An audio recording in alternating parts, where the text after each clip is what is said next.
Alors, le principe du cadavre exquis sous forme de film, c'est on est une bande de trois, quatre personnes on s'assigne des rôles de cinéma, donc scénariste, réalisateur, monteur, et puis autres si on est 4-5, genre son, lumière.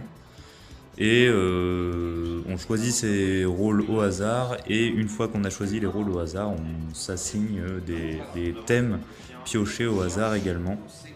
Donc voilà, ça c'était notre premier jet, notre premier test. On a essayé de faire quelque chose. Bon, on a essayé de se marrer parce qu'on se faisait un peu chier en fait. Et du coup, au niveau du scénario, en fait, le thème ça a été violence vidéoludique. Donc c'est ce cher Jérémy Corrigé là, qui a choisi le scénario, qui a écrit le scénario. C'est celui qui joue à gauche, qu'on peut voir à gauche là. Et ouais, celui qui s'agite là. En gros, son idée c'était, il y a deux gars qui jouent aux jeux vidéo et qui sont nuls. Et d'un coup, il y a un gars qui va débarquer et qui va leur faire signer une espèce de truc là pour lui là, qui va leur faire signer une espèce de truc pour qu'ils deviennent hyper forts aux jeux vidéo. Seulement le truc c'est qu'ils vont se rendre compte qu'en fait du coup en signant ce pacte, ça va faire que le jeu vidéo va s'exporter dans la vraie vie et du coup en dehors de leur appart il y aura plein de boules de feu, des meurtres de partout, ce sera la guerre, ce sera horrible. Voilà. Donc ça c'était le scénario, c'est notre cher Jérémy qui a fait ça sur le thème de la violence vidéoludique. Après on a eu la réalisation, donc c'est Félix, celui qui jouait, celui qui est entré dans l'appartement pour nous faire signer le pacte là.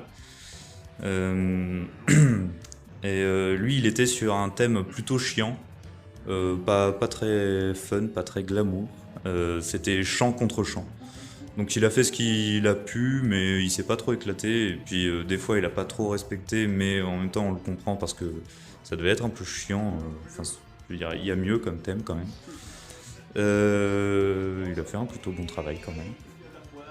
Et donc voilà, à partir de ça, on a fait ça dans un appart, donc évidemment il pouvait pas filmer dehors, il pouvait pas faire des trucs de ouf. Euh, Ah si, voilà. Là, il y a un effet saisissant de tremblement de terre. C'est très simple, il suffit de prendre la caméra et de la bouger et tout à coup, on a l'impression d'un tremblement de terre. C'est fou, c'est hallucinant. Voilà, qu'est-ce que je peux dire d'autre? Ah bah après, on a le montage, donc on a ce cher Guillaume Parvot qu'on va voir apparaître bientôt, qui, euh, qui, lui était sur épileptique. Donc il a fait un montage plutôt pas mal, hein, vraiment. Lui, il a bien respecté son thème, c'est stylé. Ça bouge de partout, il y a des coupures, les plans ils durent même pas 2 secondes. C'est lui là. C'est lui là. Et donc lui, il sort de dehors, il dit aux gars, ouais, c'est la merde dehors, c'est la guerre, tout ça, c'est affreux. Et eux, ils se rendent compte qu'ils sont bien cons. Euh, Donc voilà, heureusement que moi je suis là pour expliquer les choses parce que sinon, franchement, on comprend pas grand chose. C'est le risque avec le cadavre exquis, c'est que ça peut donner quelque chose de marrant, comme ça peut donner quelque chose de complètement absurde. Et là, bon, bah, ça a donné quelque chose d'un peu illisible, mais on s'est quand même bien marré à le faire. Tac tac tac. Du coup, moi je suis tombé sur le son, sur le thème commentaire de réalisateur, c'est pour ça que je suis là à vous expliquer les trucs et c'est pas plus mal. Depuis, on a quand même fait un autre cadavre exquis qui est quand même un peu mieux, je trouve. Et là, au moment où je vous parle, on est en plein tournage d'un troisième cadavre exquis parce qu'on est en plein deuxième confinement. Donc, voilà, on va voir ce que ça donne. Le premier, bon, voilà. Le deuxième, cool. Et le troisième, on espère qu'il sera